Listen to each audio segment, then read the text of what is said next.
So,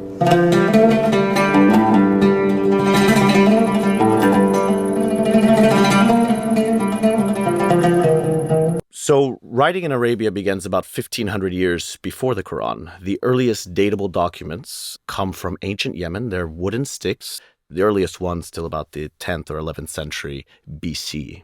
The language of these documents is not Arabic, it's an ancient South Arabian language called Sabaic.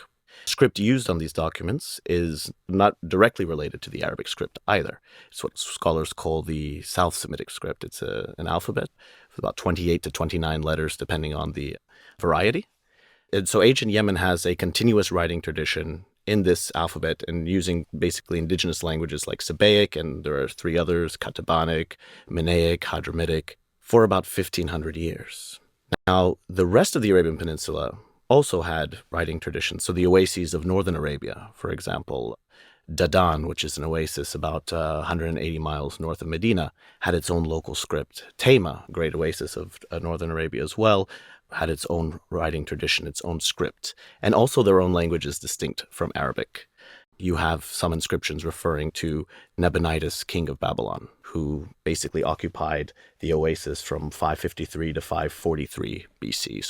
So the epigraphic record of Arabia reveals considerable linguistic diversity. In ancient Yemen, you have a group of languages that modern scholars call ancient South Arabian. Sabaic is the language associated with the kingdom of Saba, biblical Sheba.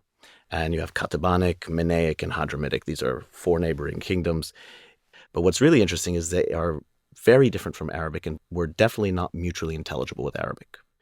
When we go north into the Najd, into the Hijaz, the areas north of, for example, Medina, these have, till today, mostly defied interpretation.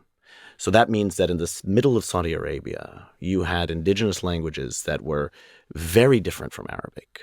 Where you do encounter languages that look like the Arabic we're familiar with, we find those inscriptions in Jordan, northern Saudi Arabia around Tabuk, and southern Syria.